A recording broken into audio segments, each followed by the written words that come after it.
தூங்கி இப்போ தான் எழுந்திரிச்சேன். டே 2 குளிச்சுட்டு என்ஜாய் பண்ணிட்டு அப்படியே கிளம்ப வேண்டியதான்.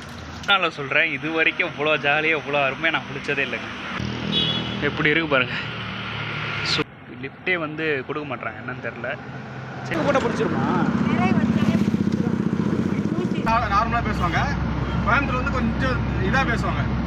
யார் இன்னொரு அண்ணே வந்து ஹெல்ப் பண்ணார். இவர் தான். உங்கள் பேர் என்னன்னா? சுப்பிரமணியம். தங்க முடியாதுன்ற மாதிரி ஒரு சிச்சுவேஷன் இருக்கனால என்ன பண்ணான்ற ஒரு ஐடியா இருக்குன்னா, குட் மார்னிங் ஃப்ரெண்ட்ஸ். இங்கே தான் தூங்கினேன். தூங்கி இப்போ தான் எழுந்திரிச்சேன். டே 2 போயிட்டு ஏதாவது குளம் இருந்தால் போய் குளிக்கணும்.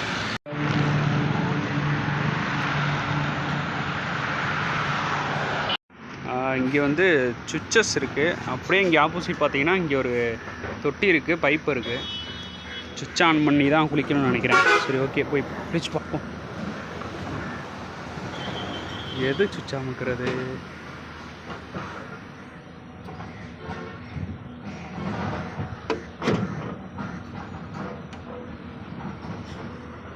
தண்ணி வரலையே.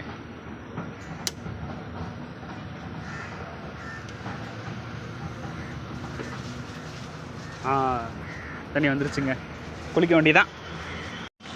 வா, ஒரு வழியாக தண்ணி வந்துருச்சு. குளிச்சுட்டு என்ஜாய் பண்ணிட்டு அப்படியே கிளம்ப வேண்டியதான். பம்பு செட்டில் முறையாக குளிக்கிறேங்க.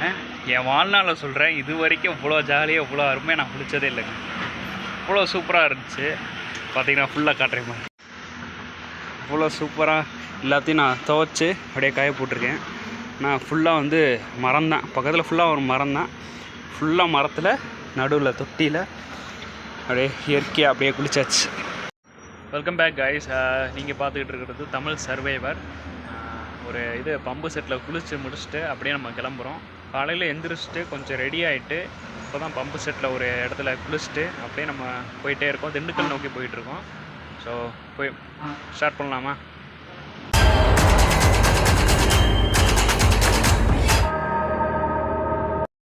நல்லா இருக்கா? சரி, ஓகே, கிளம்புவோமா? அப்படியே கொஞ்சம் நடந்து வந்துக்கிட்டே இருக்கும்போது இப்படி ஒரு காட்சி எப்படி இருக்குது பாருங்கள்.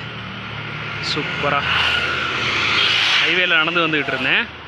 பக்கத்தில் இப்படி ஒரு காட்சி. தென்னைமரம் நிறையா இருக்குது.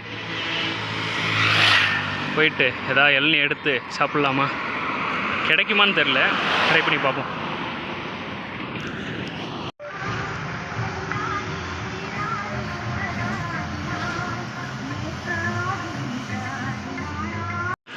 இப்படியே வந்துக்கிட்டு இருந்தேன். வர வழியில் வந்து இங்கே இது ஒரு தயிர் கடை இருந்துச்சு. அதே பக்கத்தில் உட்கார வச்சுட்டாங்க. அப்படியே உட்காந்துருக்கு.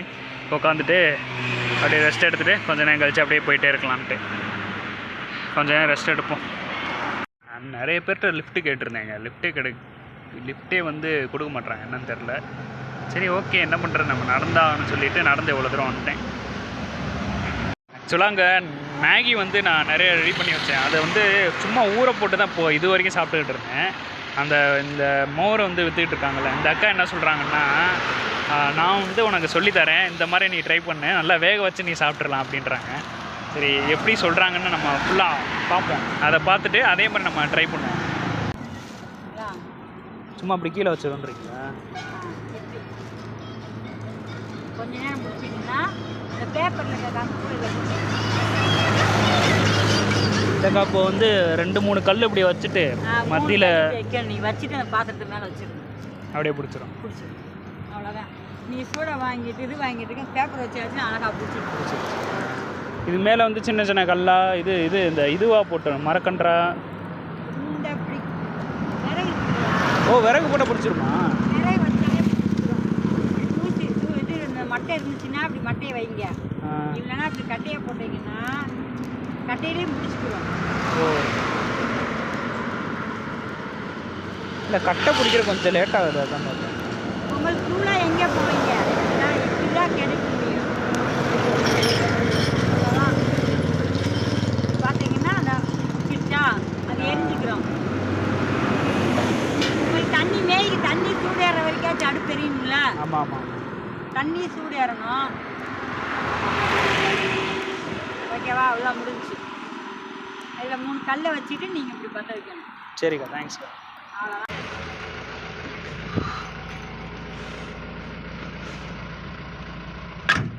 நல்லா சாப்பிடுவோம்.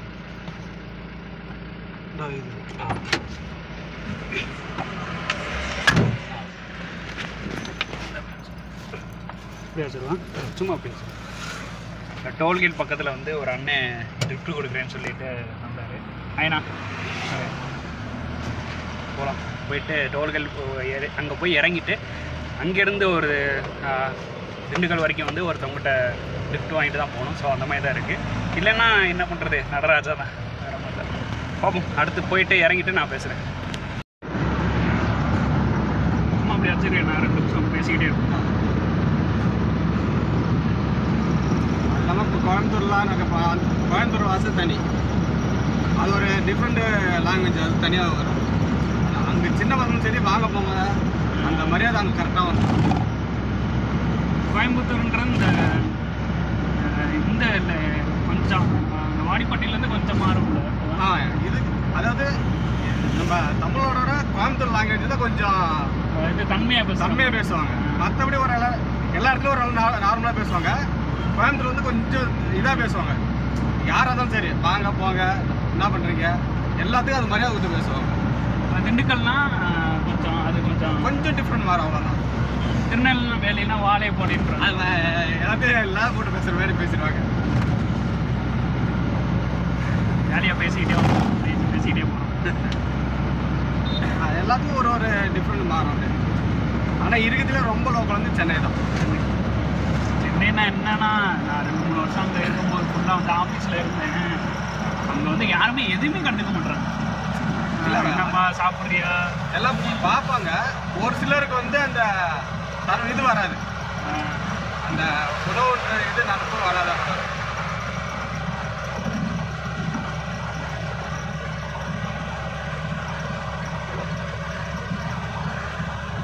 டோல்கேட் இருந்து எவ்வளோ கிலோமீட்டர்னா? டோல்கேட்டில் ஒரு 30 கிலோமீட்டர். வந்து நம்ம 30 கிலோமீட்டர் வேகமாக போயிடுறோம். வேகமாக போயிட்டு இல்லை டக்குன்னு போயிடாது. இடத்துல பிடிச்சி கூட ஒரு 1/4 மணி நேரத்தில் வேகமாக போயிடுறோம். நேற்று ஃபுல்லாக நடந்துக்கிட்டு இருக்கோம். நேற்று பெட்ரோல் பம்ப் வரைக்கும் போயிட்டு இருக்கோம். இப்போ வந்து ஃபுல்லாக வந்து அண்ணன் லிஃப்ட் தராங்க. அப்படியே நம்ம எப்படி போகுது பார்ப்போம், அப்படியே போயிட்டே இருக்கோம். அந்த மாதிரி நிழல் போல இருக்கும். அங்கங்கே தான் அப்படியே நகி அப்படியே நடந்துகிட்டே தான் வந்தேன். ஏன்னா நாங்கள் இப்போ கோயிலுக்கு நடப்போம், வேளாங்கண்ணி, திருவண்ணாமலையிலேருந்து வேளாங்கண்ணி நடப்போம். அப்போ அந்த மாதிரி பஸ் ஸ்டாண்டு வரோம், இந்த மாதிரி கடை வரோம், இந்த மாதிரி மரத்துக்கு இல்லை, இந்த மாதிரி ரெஸ்டாரண்ட் போகிறாங்க. நாங்கள் கோயில் நடந்தால் ஒரு 4 நாள் 5 நாள் நடப்போம்.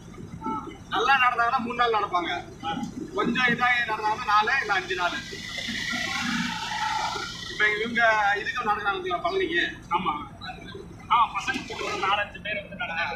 இல்லை இப்போ கூட்டம் கம்மி அப்படியே. அதுக்கு போன வாரத்துக்கு முன்னாடி வர்றாங்கலாம், ஒரு 10 நாளைக்கு முன்னாடிலாம் கூட்டம் நெடுக்க ஃபுல்லாகவே போயிட்டு தான் இருந்துச்சு. இப்போ கூட்டம் கம்மியாக இருக்குது.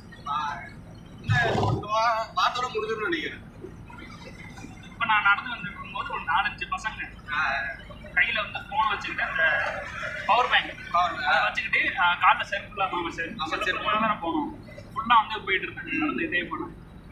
நான் நடந்துக்கிட்டே என்னையும் கேட்டாங்க, என்னப்பா பள்ளி இல்லைப்பா, நான் வந்து வேறு விஷயமா போயிட்டு இருக்கேன்.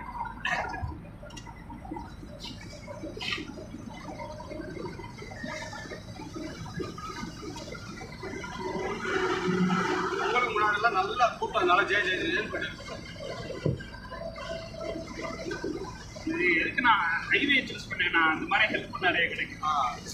மேக்ஸிமம் லாரிக்காரங்க இந்த மாதிரி ஆட்டோக்காரங்க நல்லா ஹெல்ப் பண்ணுவாங்க. முடிஞ்சளவுக்கு இந்த மாதிரி ஆட்டோ இல்லை லாரி இந்த மாதிரி கேட்டிங்கன்னாக்க கரெக்டாக நீங்கள் ஃபுல்லாக வந்து சாப்பாடு வாங்கி வச்சேன். 100 மேகி வரைக்கும் சாப்பாடு வாங்கி வச்சிட்டீங்களா? சாப்பாடு இருக்கும் ஹெல்ப்பாக வச்சு மொத்தமாக வாங்கி வச்சுட்டு அப்படியே போகிறப்போ அந்த லைட்டாக எரிச்சு மேகி சுட்டு சாப்பிடுவோம். அந்த மாதிரி போயிட்டு காசு வச்சுருந்தா என்ன ஆகுதுன்னா, டக்குன்னு ஏதாவது பிரியாணி கிட்ட டக்குன்னு பார்த்தோம், டக்குன்னு சாப்பிட தெரியும். அது அது இல்லாமல் எனக்கு மேக்ஸிமம் இப்போ நீங்கள் சேலம் போயிட்டு சேலத்துக்கு தானே போனீங்கன்னாக்கா மேக்ஸிமம் பிரியாணி தான் அந்த சைடு ஓரளவுக்கு நல்லா சாப்பாடு பிரியாணி சூப்பராக இருக்கும். அந்த சைடு வந்து பிரியாணி நல்லா இருக்கும். நீங்கள் சேலம் ஆத்தூர் கலவச்சி அப்படி தான் போவீங்கன்னு நினைக்கிறேன். கருமடி பார்த்தா அப்படி தான் வரும். அப்படி தான் வரும். அவுட்லைன் அப்படி தானே அப்படி இல்லைனாக்கா நீங்கள் சேலம் கிருஷ்ணகிரி இல்லைன்னா அரூர் ஊத்தாங்க அந்த வழியில் அப்படியே சுற்றி வர மாதிரி இருக்கும். ஹைவேன்னு பார்த்தா இதுதான் ஹைவே. அது தான் நீங்கள் நேராக பெங்களூர் ஹைவே தான் வரும். பெங்களூர் ஹைவே இல்லைண்ணா நான் வந்து நார்த்து இது கவர் பண்ணுறேன் ஃபுல்லாக அந்த தமிழ்நாடு அவுட்லேயே ஃபுல்லாக கவர் பண்ணிவிட்டு அப்படியே கீழே வந்துட்டு கன்னியாகுமரி இருக்குல்ல அதை முடிச்சுட்டு அப்படியே நேராக வந்து இங்கே வந்து திரும்ப மதுரையிலே பிடிக்கிறது. என்னோட கணக்கு வந்து இப்போ இந்த ஹைவே பிடிச்சி போகிறீங்களா சேலம் போவீங்க. சேலத்துக்கு வந்து ரைட் எடுத்து இப்போ சென்னை போகிற ரோடு அதாவது ஆத்தூர் சின்ன சேலம் கள்ளக்குறிச்சி விழுப்புரம் புதுப்பேட்டை அந்த ரோட்டில் அப்படியே வந்து நம்ம டோல்கேட் பக்கத்தில் வந்து இறப்பிடுறேன்னு சொல்லியிருந்தாரு. போயிட்டு இருக்கோம். போயிட்டு இறங்கிட்டு உங்கள்கிட்ட பேசுகிறேன். ஒரு வழி அந்த டோல்கேட் வரைக்கும் வந்து இறக்கி விட்டார் அந்த டிரைவரு. அதான் இறங்கிட்டு அப்படியே போயிட்டுருக்கேன். அதாவது லாரி வந்து அப்படியே திண்டுக்கல் போயிடலான்ற மாதிரி சொன்னார். லாரி வந்து அப்படியே பிடிங்க ப்ரோ, அப்படியே நீங்கள் நேராக வந்து திண்டுக்கல் ரீச் ஆகிடலாம் அப்படின்ற மாதிரி சொன்னார். சரின்ட்டு அதான் பார்த்துக்கிட்டு இருக்கேன். அப்படியே கிடச்சா நம்ம அப்படியே திண்டுக்கல் போக வேண்டியதான். போயிட்டு பேசலாம். நான் அவ்வளோ சீக்கிரம் 30 கிலோமீட்டர் டக்குன்னு கூட்டிகிட்டு வந்தாருங்க. இப்போது திரும்ப வந்து திண்டுக்கல் லாரி வந்தோடனே பிடிச்சி போக வேண்டியதான். வேறு என்ன, அவ்வளோதான். ஏதாவது சாப்பிட வேண்டியதான். பசிக்குது, சாப்பிட்டுட்டு போவோம். இப்போ வந்து வெயிட் பண்ணிகிட்டு இருக்கேன். வெயிட் பண்ணிகிட்டு இருக்கும்போது இந்த அண்ணன் வெயிட் பண்ணிகிட்டு இருந்தேன். இந்த ஒருத்தர் லிஃப்ட்டு கொடுக்குறேன்னு சொல்கிறாரு. ஸோ அவர்கிட்ட அப்படியே வந்து நம்ம ஏறிட்டு அப்படியே நம்ம திண்டுக்கல் ரீச் ஆகணும். வெயிட் பண்ணுறோம். வெயிட் பண்ணிவிட்டு அப்படியே போயிட்டு அங்கே போய் இறங்கிடுவோம். சரி, ஓகே. நம்ம வந்து அப்படியே நம்ம நேராக வந்து திண்டுக்கல் போகிறோம். திண்டுக்கல் போயிட்டு அதுக்கப்புறம் பேசலாம். ஃபஸ்ட் லக்கேஜ் உள்ளே வச்சிடலாம். அப்படியே வந்துகிட்டு இருந்தோம். அப்படியே வந்துகிட்டு இருந்தோம். வரும்போது வந்து இன்னொரு அண்ணே வந்து ஹெல்ப் பண்ணார். இவர் தான். உங்கள் பேர் என்னன்னா? சுப்பிரமணியன்றவர் ஹெல்ப் பண்ணார். ஆனால் அவர் முருகன்ற சுப்பிரமணியன் 2 பேரும் ஹெல்ப் பண்ணாங்க. அப்படியே நம்ம நேராக திண்டுக்கல் தான் போகிறோம். திண்டுக்கல் போயிட்டு இறங்கிட்டு நம்ம 2 இடத்துல சாப்பிட. Bro thanks bro. Thanks bro. Bro உங்களுக்கு தேங்க்ஸ் ப்ரோ. போனவுடனே கோட்டை மாரியம்மன் கோவில்னு ஒன்று இருக்கான். அங்கே போயிட்டு நம்ம ரெஸ்ட் எடுக்க வேண்டியதான். அங்கே தூங்குற மாதிரி இடம் இருக்குன்றாங்க. போய் பார்த்துட்டு அங்கே போய் ரெஸ்ட் எடுக்க வேண்டியதான். திண்டுக்கல் ஸ்டார்டிங் என்ட்ரன்ஸ்லேயே வந்து அருள்மிகு ஸ்ரீ கோட்டை மாரியம்மன் கோவில் அப்படின்னு சொல்லிட்டு இருக்குது. அப்படியே ஸ்ட்ரைட்டாக போகிற மாதிரி இருக்குது. 3 கிலோமீட்டர் தான் இருக்குது. அப்படியே நடந்து போவோம். நடந்து போயிட்டு அந்த கோட்டை மாரியம்மன் கோவிலில் ஸ்பெஷல் என்னென்னா அங்கே தங்கலாம்னு சொல்கிறாங்க. இங்கே இருக்கிறவங்க அங்கே போயிட்டு தங்கலாம்ப்பா அப்படின்ற மாதிரி சொல்கிறாங்க. போயிட்டு பார்ப்போம். தங்க முடிஞ்சால் அங்கே தங்கிட்டு 2வது டே 2 இன்னையோட வீடியோவை அப்லோட் பண்ணிவிட்டு பார்ப்போம். அதுக்கு மேலேயே வந்து ஒரு மலை மேலே ஒரு ஏறி போகிற மாதிரி ஒரு அட்ராக்ஷன் இருக்குன்றாங்க. அங்கேயும் போயிட்டு என்னென்னு பார்த்துட்டு ஃபுல்லாக கவர் பண்ணிவிட்டு இன்றைக்கி அப்லோட் பண்ணிடுவோம். ஹே காய்ஸ், இப்போது வந்து நம்ம வந்து திண்டுக்கல் மாரியம்மன் கோயிலுக்கு தான் வந்திருக்கோம். ஆக்சுவலாக இங்கே தங்க முடியாதுன்ற மாதிரி ஒரு சுச்சுவேஷன் இருக்கனால என்ன பண்ணலான்ற ஒரு ஐடியா இருக்குன்னா, இப்போ அடுத்து வந்து நம்ம இன்னொரு லாரி வந்து பிடிக்கிற மாதிரி ஒரு ஐடியா இருக்குது. அங்கே போய் பிடிச்சிட்டு நம்ம நேராக பழனிக்கே போகிறோம். பழனிக்கு போயிட்டு ஒரு சில நம்ம பைட்ஸ் எல்லாம் எடுத்துகிட்டு சேம் அங்கே வந்து ஒரு சத்திரம் மாதிரி ஒன்று இருக்கான். அங்கே போயிட்டு நம்ம தங்கிட்டு அடுத்த இந்த வீடியோவை இதோட எண்ட் பண்ணிக்கிறோம். ஏன்னா டே 2 வந்து ரொம்ப நான் வந்து இதோட முடிஞ்சிடும். திண்டுக்கல் கோட்டை மாரியம்மன் கோயிலோடு முடிஞ்சிடும்னு பார்த்தேன். இவர் கொசு நிறையா இருக்குது. திண்டுக்கல் மாரியம்மன் கோயிலோடு முடிஞ்சிடும்னு பார்த்தேன். பட் வந்து இன்னும் இழுக்கும் போல் நேராக பழனிலேயே போய் முடிக்கலான் இருக்கேன். பழனி முருகன்கிட்டே போய் இந்த வீடியோ முடிச்சுப்போம்.